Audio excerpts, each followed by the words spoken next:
श्री राम जय राम जय जय राम। श्री राम जय राम जय जय राम। श्री राम जय राम जय जय राम। श्री राम जय राम जय जय राम। श्री राम जय राम जय जय राम। श्री राम जय राम जय जय राम। श्री राम जय राम जय जय राम। श्री राम जय राम जय जय राम।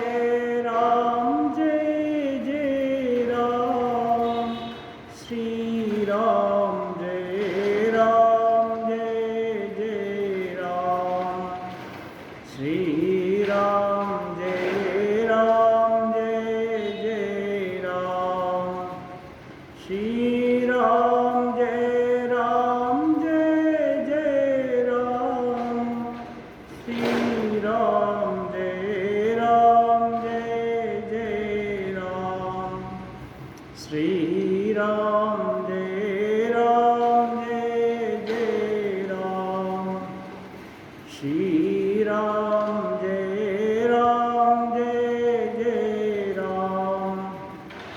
श्री राम जय राम जय जय राम।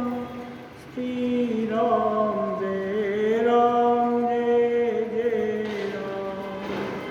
श्री राम जय राम जय जय राम।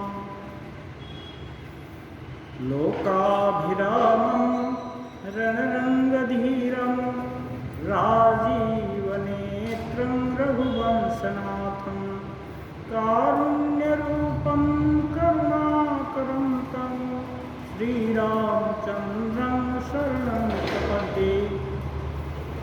मनोजवं मारुततुल्यवेगं जितेन्द्रियं बुद्धिमतां वरिष्ठं वातात्मजं वानरयूथमुख्यं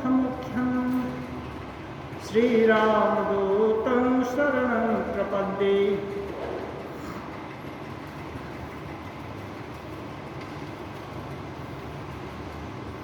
श्री रामचरितमानस में अयोध्या कांड में राम जी के वन गमन का प्रसंग चल रहा है। राम जी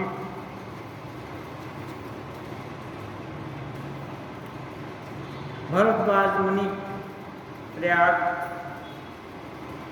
उनके आश्रम से पार करके आगे जा रहे हैं।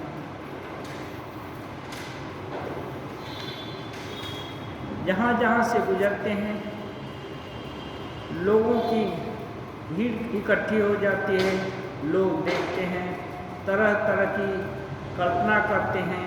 कोई कोई उनसे पूछता भी है, कोई कोई थोड़ा विश्राम करने को भी कहता है। इसी बहाने कुछ देर तक उनको देखेगा।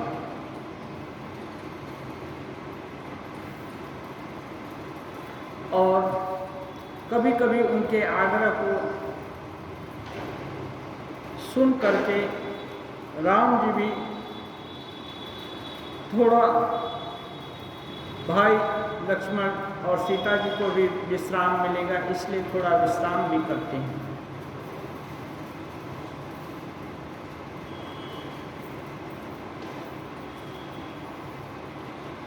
श्री राम जी के शोभा का वर्णन चल रहा है।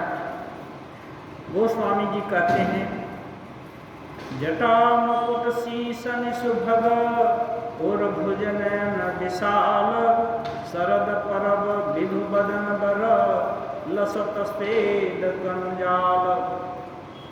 कहते हैं उनके सिरों पर सुंदर जटाओं का मुकुट है। वक्षस्थल, भुजा और नेत्र विशाल हैं।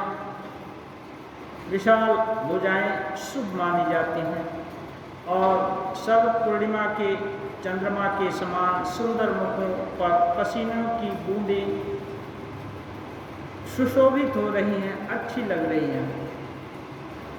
बरनी न जाई मनोहर जोरी, शोभा बहुत थोड़ी मति मोरी, राम लखन से सुंदरताई, सब चित वही चित मन मति लाई।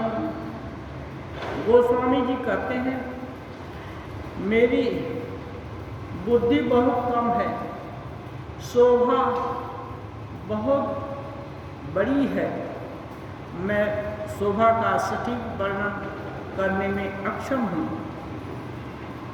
ये राम, लक्ष्मण और सीता जी की जो सुंदरता है, सभी लोग एक टक देखते हैं और मन लगाकर देखते हैं और देखते ही रह जाते हैं। थके नारी नर प्रेम पियासे, मनोह मृगी मृग देखी दियासे, सिय समीप ग्राम तिय जाहि, पूछत की स्नेह सब चाहि। सभी ग्रामवासी मानो प्रेम के थके स्त्री पुरुष उनके सौंदर्य को देखते ही थकित से रह जाते हैं, मानो उनकी आंखें दिल वहाँ से हटते ही नहीं हैं। जैसे दीपक को हरिणी और हिरण देखकर स्तब्ध रह जाते हैं। गांव की स्त्रियां सीता जी के पास जाती हैं, परंतु अत्यंत स्नेह के कारण पूछते हुए संकोच करती हैं। बार बार सब लागहि पाई, कहीं बचन मृदु सरल सुभाई, राजकुमारी विनय हम करहीं, तिय सुभाय कछु पूछत डरहीं। बार बार उनके चरण स्पर्श करती हैं महिलाएं और कोमल शब्द से कहती हैं कि हे राजकुमारी, हम विनती करते हैं, कुछ बोलना चाहते हैं, लेकिन बोलने से हमें संकोच हो रहा है। स्वामिनी अभिनय क्षम भी हमारी, बिलगुना मानव जानी गमारी, राजकुमार दो सहज सलोनी, इनते लही दुति मरकत सोनी। हे स्वामिनी, हमारी ढिठाई क्षमा करना, हमको गंवारी जानकर, गांव की स्त्रियां जानकर बुरा मत मानना। ये दोनों राजकुमार स्वभाव से ही परम सुंदर हैं। मरकत मणि और सुवर्ण कांति इन्हीं से मानो, इन्हीं से मरकत मणि भी कांति पाई है और मरकत मणि के जैसे श्री रामचंद्र जी और स्वर्ण की सी कांति वाले लक्ष्मण जी हैं। मानो ये सब मणियाँ इनसे ही आभा पाई हैं।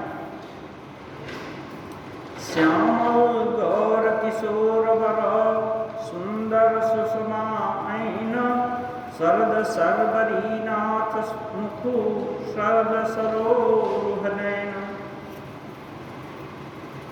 श्याम और गौर वर्ण है, सुंदर किशोर अवस्था है, दोनों ही परम सुंदर और शोभा के धाम हैं।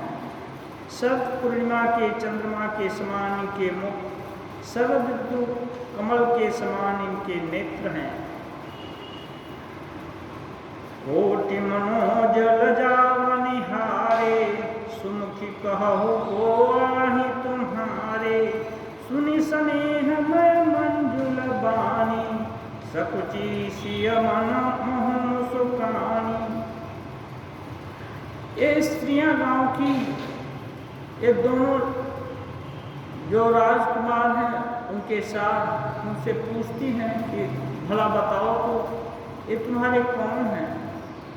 सीता जी इनके बातों को सुनकर थोड़ा संकोच करती हैं, मुस्कुराती हैं।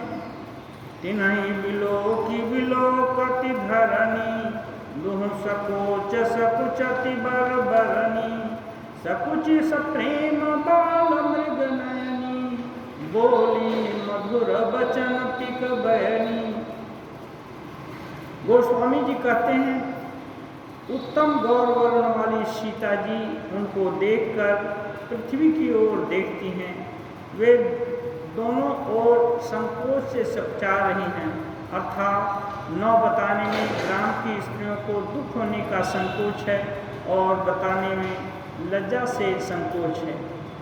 हिरण के बच्चे के सदृश नेत्र वाली और कोकिल सी वाणी बोलने वाली सीता जी सकुचा कर प्रेम के साथ बोलना प्रारंभ करती हैं। सहज सुभाय सुभगतन गोरे, नाम लखन लघु देवर मोरे। वो बोलते हैं जो सहज सुभाव वाले सुंदर और गौर वर्ण के हैं, उनका नाम लक्ष्मण है, वे मेरे छोटे देवर हैं। बहुरी बदन विधुवन चल ढाकी, करी बाकी। फिर सीता जी ने लज्जावश अपने चंद्रमुख को आंचल से ढककर और प्रियतम श्री रामचंद्र जी की ओर देखकर नेत्रों को टेढ़ा करके खंजन मंजू तिरीछे नयननी, निज पति कहे हो तिन्हि सिर शयननी। भई मुदित सब ग्राम बधूटी, रंग कन्हराय राशि जन लूटी।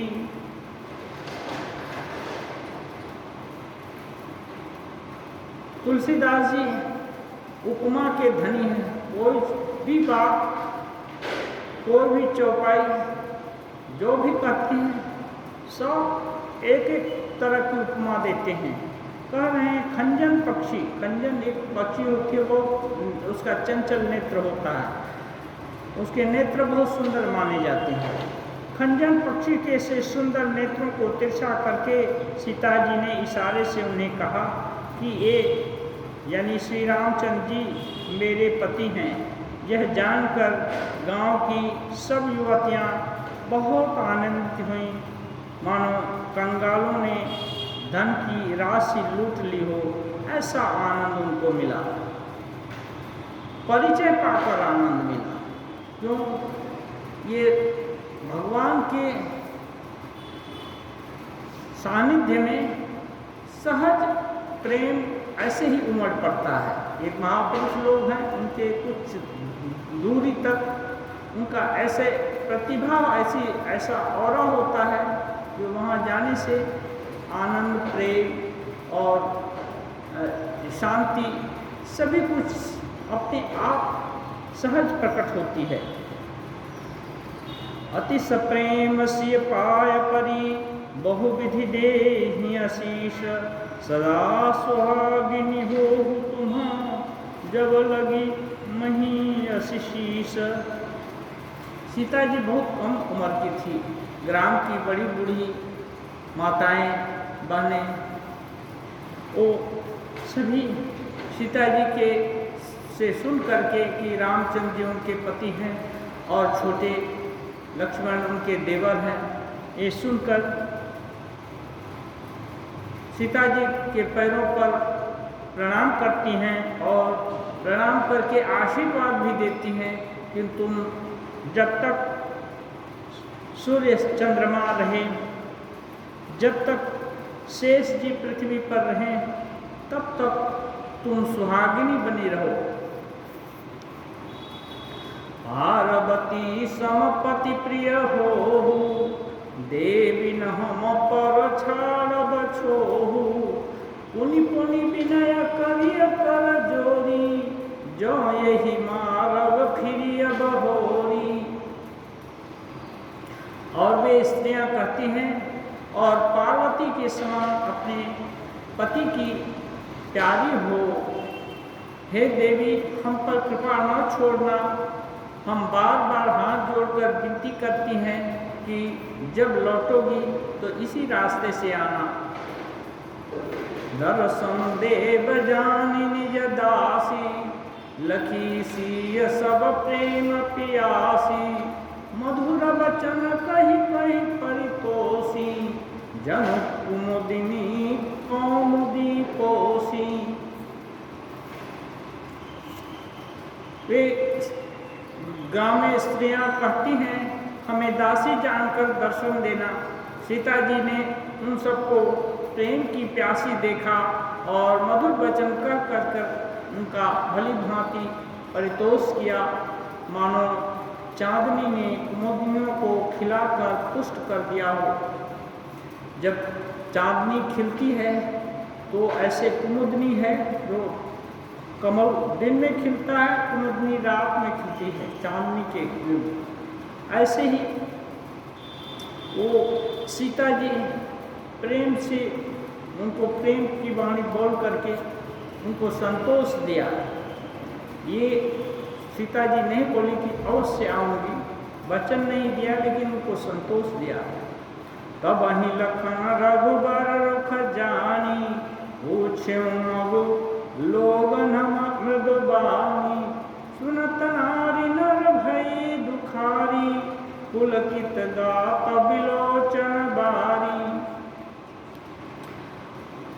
अब श्री रामचंद्र जी चाहते हैं और आगे का रास्ता तय करना है। उनकी इच्छा जान करके लक्ष्मण जी लोगों से जाने का मार्ग पूछते हैं। जब रास्ता पूछते हैं तो स्त्री पुरुष गांव वाले सब दुखी हो जाते हैं कि अब तो ये चले जाएंगे, और उनके नेत्रों में आंसू आ जाते हैं और प्रेम से उनके नेत्र डबडबा जाते हैं। मिटा मोद मन भय मलीने, विधि निधि दिन लेत जन छीने। समुझ कर्म गति धीरज किन्हा, सोधि सुगम मगु तिन्ह कही दीन्हा। उनका आनंद मिट गया। वो लोग इतना देर तक देख रहे थे, तीनों लोग को आनंद उनको आ रहा था, मानो वो उदास हो गए। फिर क्या करें, विधाता का ही नियम है, कभी मिलन कभी बिछोह। इसलिए इस कर्म की गति को समझकर धैर्य रखकर अच्छा से जो भी अच्छा रास्ता था वनवासियों को मालूम था, उस रास्ते का परिचय उन्होंने दिया। लखन जानकी सहित तब गमन किन्हर गुणाथ, फेरे सब प्रिय वचन कही, लिए लाई मन साथ। तब लक्ष्मण जी जानकी सहित श्री रघुनाथ जी ने वहाँ से गमन किया और सब लोगों को प्रेम पूर्वक कह सुन करके लौटाया, मानो उनके मन को साथ ले लिए और उनके शरीर को लौटा दिए। विरत नारी नरति पछताही, दयहि दोषु देहि मन माही। सहित विषाद परस पर कहही, विधि कर तब उलटे सब अहही। लौटते हुए वे सभी स्त्री पुरुष बार बार पश्चाताप कर रहे हैं और मन ही मन दैव को दोष दे रहे हैं और परस्पर विषाद करके कहते हैं, विधाता के सभी काम लगता है उल्टे ही हैं। निपट निरंकुश निठुर निशंकु, जेहि शशि किन्ह सरुज सकलंकु। रूख कलप तरु सागर खारा, तेहि पठये वन राजकुमारा। वे और भी कहते हैं, वह विधाता बिल्कुल निरंकुश, स्वतंत्र, निर्दय और निडर है, जिसने चंद्रमा की शोभा और कलंक को बनाया, कल्प वृक्ष को पेड़ और समुद्र को खारा बना दिया। उसी ने इन राजकुमारों को वन में भेजा। कल्प वृक्ष ऐसा पेड़ है, मान्यता है उसके पास रख जो भी कल्पना की जाएगी वो सभी पूरी हो जाती है। तो इतना इच्छा अनुरूप वरदान देने वाला चीज वो भी पेड़ हो गया, माने न बोलने वाला हो गया। और इतना बड़ा समुद्र जो कि जीवन दे सकता है वो खारा हो गया, खारे पानी का हो गया। लगता है यही सब कारण है कि विधाता ने ऐसे सुंदर राजकुमारों को जंगल भेज दिया। जो पैनी दिन बनवासो किन्न बाद विधि भोग विलासो, ये विचरहि मग बिनु पद त्राणा, रचे बाद विधि बाना। जब विधाता ने इनको वनवास दिया तब उसने भोग विलास व्यर्थ ही बनाए हैं, क्योंकि ये राजकुमार हैं, ये भोग विलास में रहने के योग्य हैं, लेकिन विधाता ने इनको बन दिया। जब ये बिना जूते के नंगे पैरों ही रास्ते चले जा रहे हैं, तब विधाता ने वाहन यानी सवारियां व्यर्थ ही बनाए हैं। ये मही पर ही दासी कुश पाता, सुभग से जगत सृजत विधाता, तरुबर पास नहीं विधि तिन्हा, धवल धाम रचि रचि श्रम किन्ना। वे और भी पश्चाताप कर रही करती हैं। जब वे कुश और पत्ते बिछाकर जमीन पर सोते हैं तब विधाता ने सुंदर से व्यर्थ ही बनाया है। विधाता ने जब इनको बड़े बड़े पेड़ों के नीचे निवास करने का स्थान दिया तो झूठे ही महलों को बनाया है। जो ये मुनि पटधर जटिल, सुंदर सुठी सुकुमार, विविध भांति भूषण बसन, बाद की करतार। जो ये सुंदर और अत्यंत सुकुमार होकर मुनियों के बलकल वस्त्र पहनने, जटा धारण किए हैं, तो फिर विधाता ने भांति भांति के गहने व्यर्थ ही बनाए हैं। जो ये कंद मूल फल खाही, बादि सुधादि असन जग माही, एक कहीं ये सहज सुहाए, आप प्रगट भय विधि न बनाए। जहाँ लगे वेद कही विधि करनी, श्रवण नयन मन गोचर बरनी, देखो खोज भुवन दस चारी, कहाँ स पुरुष कहाँ स नारी। वे कहती हैं जो एक कंदमूल फल खाते हैं तो भगवान ने, विधाता ने अमृत जैसा भोजन व्यर्थ ही बनाए। कोई कहते हैं ये स्वभाव से ही सुंदर हैं, ये अपने ही आप प्रकट हुए हैं, ब्रह्मा जी के बनाए नहीं हैं। ये जो राम लक्ष्मण सीता ये स्वयं प्रकट हुए हैं, वो ब्रह्मा जी ने नहीं बनाया है। फिर जब ब्रह्मा जी ने इनको बनाया ही नहीं तो इनके खाने पीने की व्यवस्था भी नहीं बनाई है। हमारे कानों, नेत्रों और मन के द्वारा अनुभव में आने वाली विधाता की करनी को जहाँ तक वेदों ने वर्णन करके रखा है, वहाँ तक 14 लोकों में ढूंढ कर देखो ऐसे पुरुष और ऐसी स्त्रियाँ कहाँ हैं। इसी से सिद्ध होता है कि विधाता के 14 लोकों से अलग हैं और अपनी महिमा से आप ही ये निर्मित हुए हैं। इन्हीं देखी विधि मनु अनुरागा, पटतर जोग बनावै लागा, किन्न बहुत समय कनाए, देही सा बनानी दुराए। वे कहते हैं इन्हें देखकर विधाता का मन मुग्ध हो गया, तब वह भी इन्हीं के उपमा के योग्य दूसरे स्त्री पुरुष बनाने लगे। उसने ब्रह्मा ने बहुत परिश्रम किया परंतु उनकी कोई अटकल काम नहीं आई। इसी से ईर्ष्या के कारण इनको जंगल भेज दिए। एक कहीं हम बहु कम जानही, आप ही परम धन्य करे मानही। ते पुनि पुण्य पुंज हम लेखे, जे देखही देखी हहीं जिन देखे। और कोई कहते हैं हम बहुत नहीं जानती, हाँ अपने को परम धन्य अवश्य मानते हैं जो इनके दर्शन कर पा रहे हैं, और हमारी समझ में वे भी बड़े पुण्यवान हैं जिन्होंने इनको देखा है। जो देख रहे हैं और जो देखेंगे वे सभी पुण्यवान हैं।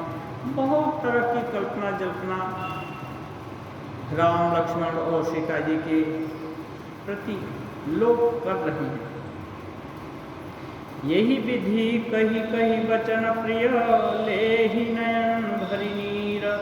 इमी चलिहि मार्ग गमा, सुखी सुकुमार शरीर। इस प्रकार ऐसा कह करके उनके नेत्रों में आंसू भर जाते हैं और सोचते हैं ऐसे सुकुमार लोग भरा जंगल के रास्तों पर कैसे चलेंगे। नारी स्नेह विकल बस होही, चकई साँझ समय जन सोही। मृदुपद कमल कठिन मगु जानी, गहबरी हृदय कहीं बरबानी।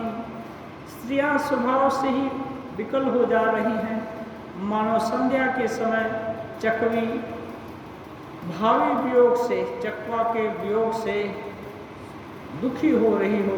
इनके चरण कमलों में, इनके चरण कमल कोमल है और मार्ग कठोर है, ये जानकर वे व्यथित हो जाती हैं। हर सत मृदुल चरण रुनारे, सकुचति मही जिमि हृदय हमारे। जो जगदीश नहीं बनो दिन्ना, कसना सुमन मय मारग किन्ना। वे सोचती हैं, कहती हैं इनके चरण कोमल हैं, लाल लाल चरणों के तलवे हैं। पृथ्वी इनको छूने से ही संकुचित हो जाती है। हमारे जैसे हमारे दिल संकुचित हो जाते हैं सोच सोच कर कि कैसे इनके चरण पृथ्वी पर पड़ेंगे। जगदीश्वर ने यदि इनको वनवास दिया ही है तो रास्ते को पुष्पमय क्यों नहीं बना दिया। जो मांगा पाय विधि पाही, ये रखियहि सखिया खिन माही। जे नर नारी अवसर पाए, तिन सिय राम न देख न पाए। और कहती हैं यदि ब्रह्मा से मांगे मिले तो हे सखी, हम तो उनसे मांग कर इन्हें अपनी आँखों में ही रखें। जो स्त्री पुरुष इस अवसर पर नहीं आए वे सीता राम जी को नहीं देख सके। सुनि स्वरूप बूझई अकुलाई, अब लगी गए कहाँ लगी भाई। समर्थ भाई दिलो कहीं जाई, प्रमुदित फिरहि जन्म फल पाई। कोई लोग जब ग्रामवासियों जो लोग देखे हैं राम लक्ष्मण सीता जी को, उनसे सुनते हैं कि ऐसे सुंदर दो राजकुमार और एक राजकुमारी चले जा रहे हैं, तो इनसे सुनकर कि अभी कितना दूर दौड़ करके जा करके उनको देखकर प्रसन्न होकर लौट रहे हैं। अबला बालक वृद्ध जना, करमी जही पछताही। होहि प्रेम बस लो गईनी, राम जहाँ जह जाही। इस प्रकार अबलावन स्त्रियां, बच्चे और बूढ़े हाथ मलते और पश्चाताप करते हैं इन लोग को जंगल जाते हुए देखकर। और जहाँ जहाँ राम जी जाते हैं वहाँ वहाँ लोग प्रेम बस उनके प्रेम से वशीभूत हो जाते हैं और इनका भाग्य को देख करके उनके ही भी आंखों में आंसू आ जाते हैं। गाँव गाँव अस होई आनंदो, देखी भानुकुल कैरव चंदो। जे कछु समाचार सुनि पावही, तेने पलानी दोष लगा वहीं। गाँव में खबर पर फैल जाती है और लोग आनंद से दौड़ कर आकर उनके दर्शन करते हैं। लेकिन जब सुनते हैं कि किसी रानी के कहने के कारण इनको वनवास दिया गया है तो दोष भी लगाते हैं। कहीं एक अति भल नर ना हो, दिन हमही जोई लोचन लाहो। कहीं परस्पर लोग लोगाई, बातें सरल स्नेह सुहाई। कोई तो उनको उलाहना देता है कि भला ऐसे बच्चों को भेजना चाहिए जंगल, और कुछ लोग बोलते हैं नहीं, राजा ने ठीक ही किया, यदि जंगल नहीं भेजता तो हम लोग उनको कैसे देखते हैं। हमारे मित्र को सुख देने के लिए भेजा, ये अच्छा ही किए हैं। बहुत तरह की बातें रास्ते में लोग करते हैं। हे पितु मातु धन्य जिन जाए, धन्य जो नगर जहाँ ते आए। धन्य सुदेश शैल बन गाँव, जहाँ जहाँ जाहि धन्य सोई ठाम।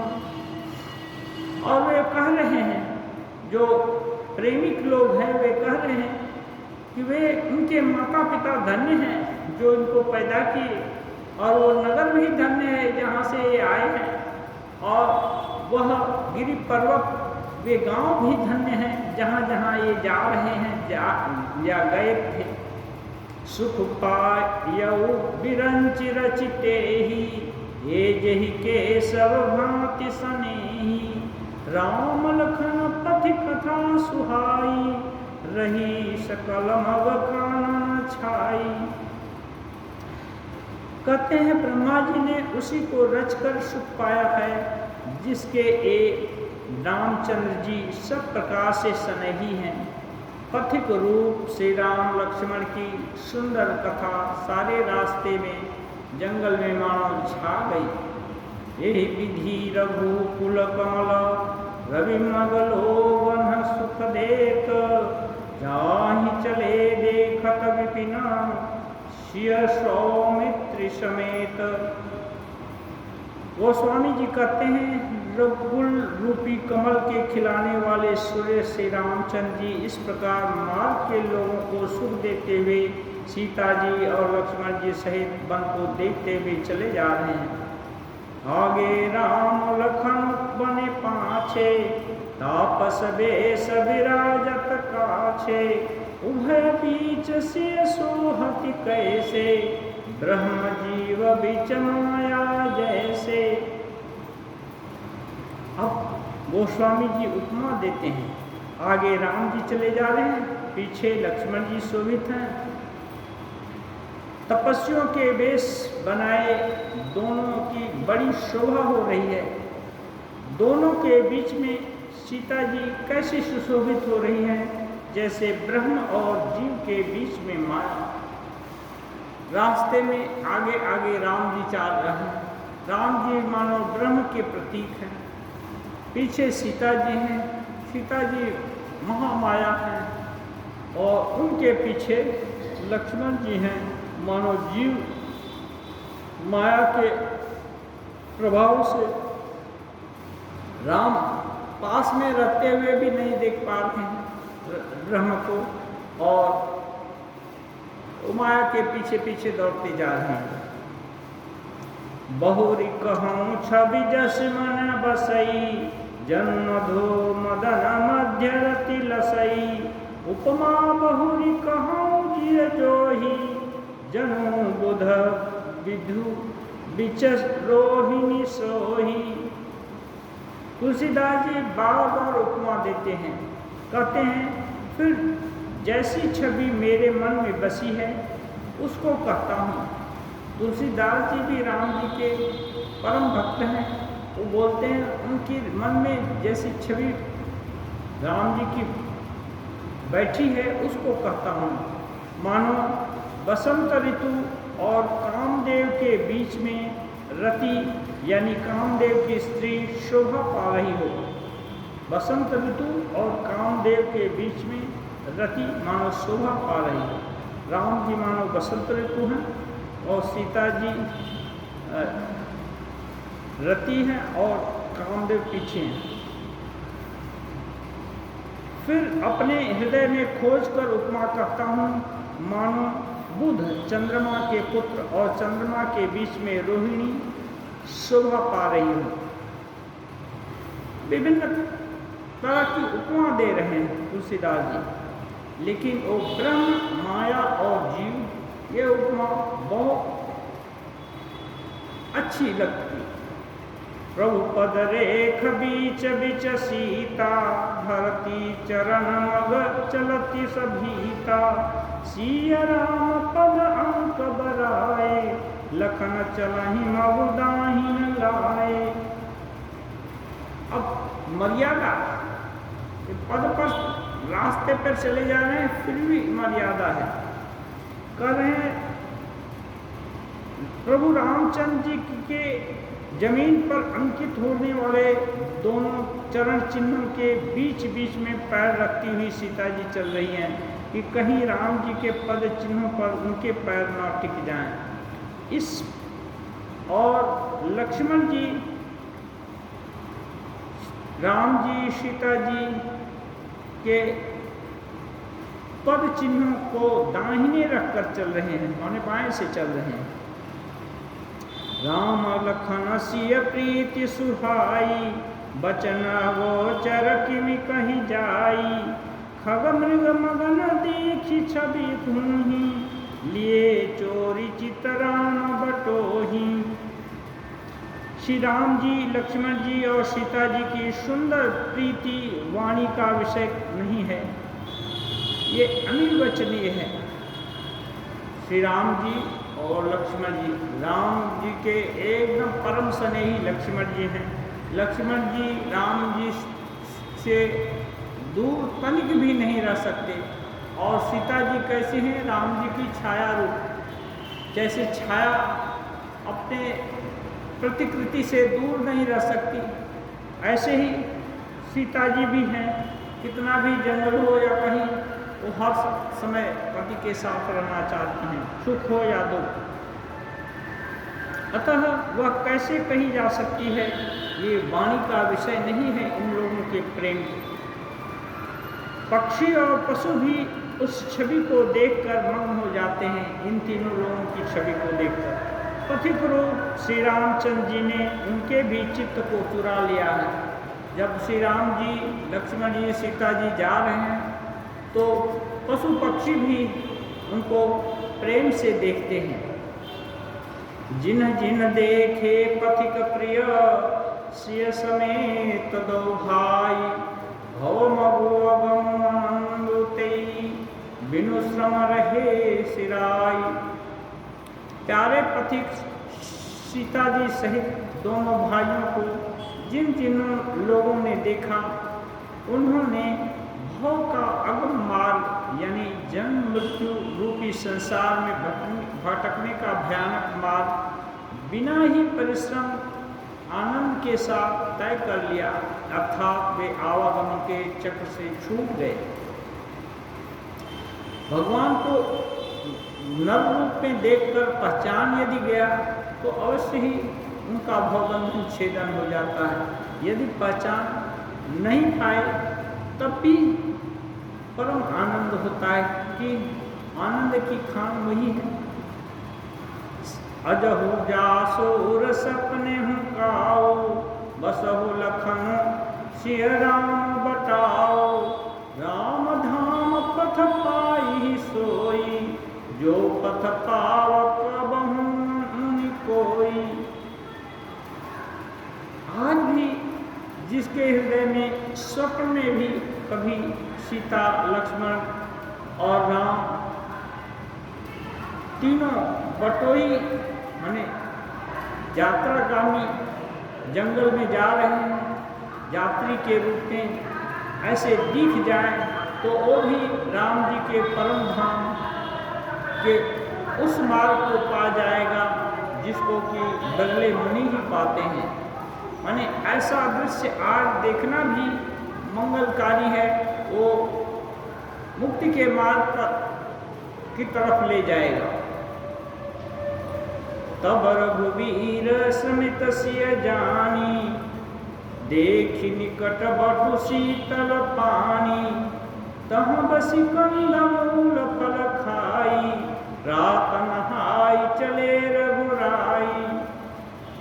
तब श्री रामचंद्र जी सीता जी को थकी हुई जानकर समीप ही एक बड़ के वृक्ष के नीचे बैठ गए।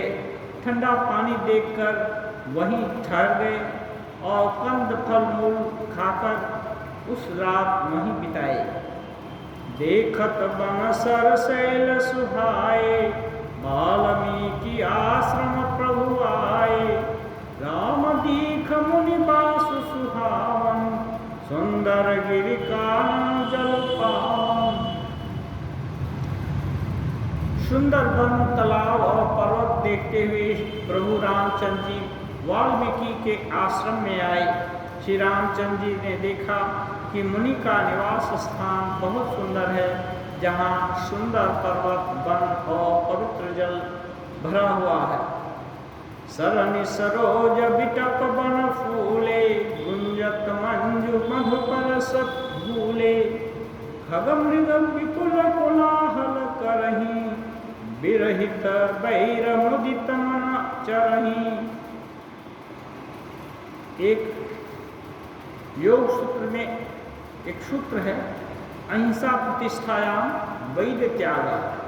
जो अहिंसा में प्रतिष्ठित हो जाता है वहाँ वो उसके सानिध्य में जो कोई भी एक दूसरे को द्वेष करने वाले या एक दूसरे की हिंसा करने वाले जीव जंतु भी इकट्ठे हो जाएं तो वो भी हिंसा किसी का नहीं करते हैं। ऐसे ही कह रहे हैं